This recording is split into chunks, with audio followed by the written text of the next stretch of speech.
Assalamualaikum warahmatullahi wabarakatuh. Alhamdulillah. Bersama Salat TV, kali ini kita akan wawancara mengenai hal-hal yang terkait dengan Al-Quran, seperti konten-konten yang sudah biasa kami share kepada Anda semua. Kali ini saya kedatangan tamu yang spesial, sosok pakai kaos ini. Beliau adalah Ustaz Syukron Ma'mun Al-Hafidh. Tidak lain dan tidak bukan adalah adik kandung saya sendiri, yang dihubunginya susah sekali. Assalamualaikum, Akhina. Waalaikumsalam warahmatullahi wabarakatuh. Nama, alamat, dan lain sebagainya. Ya, nggak usah pembukaan ya. Langsung saja lah, nama saya Syukron Ma'mun bin Suyat. Sama bin Suyat. Satu produk ini ya. Alamat juga sama. Alamat asli dari Mas Kuning Kulon, Kecamatan Bujur, Kabupaten Bondowoso. Provinsi Jawa Timur, negara Indonesia. Kamu kakak apa kamu adik? Saya yang adik. Cuman kalau dari pemandangan kayaknya ya begitulah. Kamu dulu belajar Quran di mana? Saya belajar Quran itu dari kecil di Bondowoso sendiri. Ya, ada pesantren namanya Pesantren Darul Ulum. Dekat dengan rumah. Nah, Ustaz Syukron Ma'mun ini adalah seorang penghafal Al-Quran. Alhamdulillah ya. Dari usia berapa ngafalin? Gimana perjalanannya? Dari awal kira-kira dulu tahun 2009-2010. Waktu saya berada di Pondok Pesantren Darul Ulum, Mas Kuning. Waktu itu posisi udah mondok di pesantren Darul Ulum. Kemudian pagi waktu itu sekitar jam 8 jam 9 ya. Kiai mengadakan kajian pagi karena kebetulan sekolah formal libur ya. Waktu mau sorogan kitab ke Kiai, tahu-tahu kemudian beliau bilang bahwa menyuruh untuk Cong, kamu ngafalin Quran katanya. Kenapa? Karena kebetulan Pondok Pesantren Darul Ulum waktu itu mendapatkan guru bantu yang penghafal Al-Quran. Jadi Kiai ingin memanfaatkan benar-benar tuh guru bantunya penghafal Al-Quran. Jadi menyuruh saya dan beberapa teman, kira-kira 4 sama putri dulu waktu itu. Cuman ya karena waktu itu belum ketemu sama belum semangat benar-benar, cuman melaksanakan perintah dari Kiai. Ya akhirnya dari 2009 atau 2010 kira-kira 3 tahun setelah itu ternyata masih dapat 3 juz. Jadi satu hitungannya 3 tahun 3 juz. Kan hafal 3 juz tuh ya dari 2009 sampai 2010 2011 kira-kira 2011an. Terus akhirnya sampai melanjutkan. Akhirnya kan waktu itu dari awal mula menghafal itu sekitar tahun 2009 itulah kira-kira saya masih usia di kelas SMP Sanawiyah. Akhirnya 3 tahun itu dapat 3 juz, melanjutkan lagi ke SMA. Kemudian saya pindah mondok ini. Statusnya pindah mondok ke Banyuanyar, ke Makassar. Disitulah mulai ada perkembangan. Berapa juz sampai? Saya awal-awal di pondok Banyuanyar itu kira-kira sekitar 23 juz. 23 juz. Tapi itu cuma sekedar selesai store talaki aja, store bil ghaib. Belum lagi dengan lancarnya. Tapi kira-kira lancar itu waktu itu 2-3 juz, lancar sekitar 7 juzan lah kira-kira. Masih waktu itu 1 tahun pertama di Banyuanyar. 1 tahun pertama di Banyuanyar. Hafal 23 juz. Hafal 23 juz waktu itu. Terus kemudian tahun kedua ya biasalah, anak muda juga ya kan namanya. Kemudian sudah mulai agak kenal, udah mulai agak kenal sama dunia nakal di pondok gitu ya. Jadi tahun kedua di pondok di Banyuanyar sudah mulai ngikut temen yang nggak beres nih. Ya akhirnya itu mulai lambat lagi ngafalin.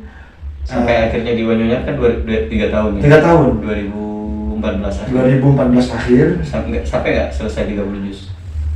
Kayaknya belum nggak sampai itu. Soalnya kan memang di Banyuanyar itu untuk kelas 3 di akhir ya, akhir kelas 3, kelas 1 tahun lah, kelas 3 1 tahun itu memang dipersiapkan untuk penugasan. Jadi fokus ngafalinnya itu berkurang memang, sama sekali bahkan. Jadi normalnya memang kalau masuk SMA sederajat di Banyuanyar itu 2 tahun itu normalnya. Bisa jadi, sampai selesai 30 juz ya? Bisa, sebetulnya bisa. Cuman waktu itu saya belum selesai kira-kira, tapi udah 20 sekian juz gitu. 20 sekian yang tadi di awal 23 itu. Iya, sekitar akhirnya sampai bisa menyelesaikan. Akhirnya Kan kemudian masa tugas dulu setahun. ya, setelah SMA kelas 3, kemudian habis itu pengabdian, tugas 1 tahun. Tugas ini maksudnya jadi pemirsa di Pondok Pesantren Darul Ulum Banyuanyar itu tugas tahun itu adalah ditugaskan ke lembaga-lembaga untuk ya, ke lembaga. Saya kebetulan di daerah Madura juga di pesisir utara waktu itu 1 tahun. Terus akhirnya selesai 1 tahun ini, kemudian saya kepikiran mulai selesai waktu tugas, kemudian saya kepikiran Quran lagi. Akhirnya cari-cari pondok tahfidz, kemudian saya ketemu sama teman yang satu kelas juga ngafalin juga. Satu kelas di SMA di Banyuanyar waktu itu. Ya. Terus Kemudian dia juga ngafalin, kemudian ngasih kabar ke saya bahwa ada pondok baru yang alamatnya terpencil dan enak, recommended sekali dari teman itu. Saya disarankan untuk masuk ke pondok sana. Nama pesantrennya? Nama pesantrennya Ma'had Ad-Dirasah Al-Quraniyah waktu itu. Di Madura, di Kecamatan Waru, di Bajur, Desa Bajur, Kecamatan Waru, Kabupaten Pamekasan. Yang lucu menurut saya di zaman-zaman itu ya, karena emang kan saya dari Bondowoso, kemudian sangat susah itu untuk mengajak orang tua untuk kepentingan sebentar gitu. Akhirnya saya mau masuk pondok itu minta tolong ke teman itu untuk sekalian nganterin, sekalian istilahnya memasrahkan ke kiai. Kalau bahasa Mandarinnya ngamitakin. Iya, ngamitakin. Itu kepada pengasuh. Nah, teman itu pengasuh namanya, beliau adalah Kiai Haji Abdul Aziz Badawi. Kami teman-teman bilang iya Kiai Muda. Kami menyebutnya, memanggil beliau Abu Ya Abdul Aziz. Mudah-mudahan beliau nonton. Iya, amin mudah-mudahan. Jadi saya kalau ingat itu masa-masa itu kayak ketawa sendiri gitu. Mana ada kan orang biasanya kalau yang masalahin pondok ke kiai itu biasanya orang tua. Iya, saya malah waktu itu teman sendiri. Iya, jadi teman itu bilang. Tapi ingat belajar besar. Iya, ingat belajar, keinginan besar. Nah, singkat cerita sampai di Bajur ini selesai 30 juz. 9 atau 8 bulan gitu, 8 bulan kira-kira di Bajur itu selesai 30 juz. Alhamdulillah. Sampai bersanad ya. Kemudian disanad oleh beliau. Nah, ini kita mau tadi kan perjalanan ngafalin. Iya. Sekarang apa tantangan ngafalin dari katakanlah dari awal sampai menyelesaikan 30 juz, apa tantangan yang paling besar? Kalau saya sih awal-awal ingin membaginya menjadi 2 tantangan ya, 2 tantangan yang berbeda. Kalau kata Quran itu bilangnya wabalawnahum bil hasanati wasayyi'at istilahnya ya. Jadi tantangan itu ada 2 variabel nih, ada sayyi'at, ada hasanat. Sayyi'atnya itu yang ngobrol orang Quran mesti ada. yang sayyi'at ya yang udah jelas lah, yang haram-haram, yang maksiat, tantangan-tantangan. Kemudian yang hasanat ini yang sangat halus nih. Hasanat ini kalau boleh saya ceritakan, dulu saya pernah pengalaman juga. Ini masih zaman di Banyuanyar. Awal tahun itu kan semangatnya nih. Waktu itu saya pas lagi semangat, kemudian ketemu sama temen yang dia jago bahasa Arab. Oke. Ya, saya kan pengen juga akhirnya. Pengen belajar bahasa Arab. Aduh, kepikiran nih. Ini jadi pelajaran juga buat teman-teman semua. Kalau kita lagi fokus ngafalin, belajar satu hal itu, kalau bisa jangan pindah-pindah dulu. Saya ingat dulu nasihat guru. Jadi waktu belajar nahwu sharaf silati, itu jangan sampai seperti orang ke pasar melihat sayur ini pengen beli, dipeganglah tangan kiri. Satu lagi pengen beli lagi, dipegang tangan kanan. Iya, bener. Terus jalan lagi pengen beli lagi, dipegang di ketiak begitu. Terus satu lagi dipegang, akhirnya semua nggak kepegang. Nah, terus akhirnya Terus akhirnya Pindah juga ke bahasa Arab. sempat pindah ke bahasa Arab. Kan mikirnya yang namanya hasanat ya kan. Saya pengen mikirnya gini, kalau nanti saya juga jago bahasa Arab, ya saya pikir lebih mudah lah untuk ngafalin. Ini hasanat nih kan, sangat bukan menipu sih istilahnya. Ya tapi soal urusan hafalan memang itu mengganggu istilahnya. Iya, Setelah kemudian belajar fokusnya terpecah. Setelah kemudian belajar bahasa Arab, kemudian agak lama, ya sekitar berlangsung 2 bulan gitu. Kemudian kok kepikiran ke Quran lagi, akhirnya balik lagi ke Quran. Setelah balik lagi ke Quran, ya udah hafalannya udah hilang. Siap, itu bagian daripada tantangan ya. Nah, sekarang saya mau tanya, kalau bicara sanad Quran, ya. Nah kan berarti ada beberapa sanad gitu ya. Waktu pertama kali di Darul Ulum sama Ustaz Faisal. Terus kemudian ke Banyuanyar, nama pesantrennya juga sama-sama Darul Ulum. Ke Ustaz siapa ini? Ke Banyuanyar yang di program Tahfidz atau di asrama Tahfidz namanya Ustaz Mahmud Ayatullah. Cuman yang menjadi guru besar di asrama Tahfidz di Banyuanyar itu namanya almarhum al-maghfurlah Ustaz Syahid. Nah, di Bajul sendiri kan Ki Abdul Aziz. Kalau Ki Abdul Aziz kan saya tahu beliau ini ke Azhar ya. Ke Azhar. Saya juga untuk saya juga pernah baca sanad muttasil yang dari MDQ, yang juga ke Azhar. Berarti kan yang pada akhirnya sanad itu ke Azhar kan? Iya. Ke Azhar.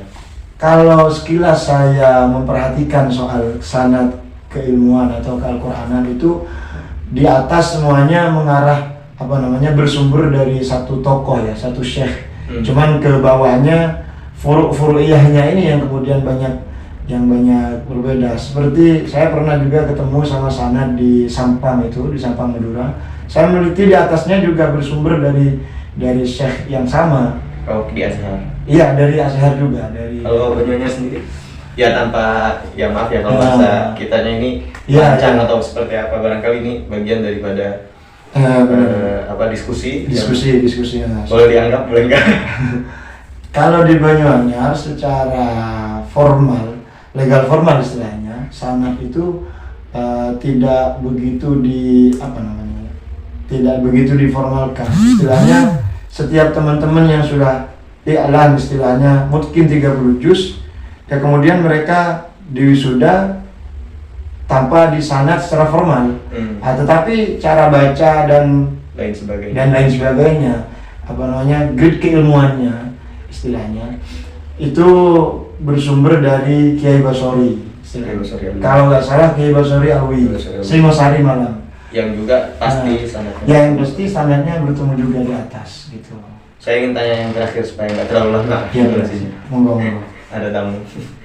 Terakhir, apakah yang akan Ustadz Syukron ini sampaikan kepada teman-teman yang punya keinginan untuk hafal Al-Quran? Silakan.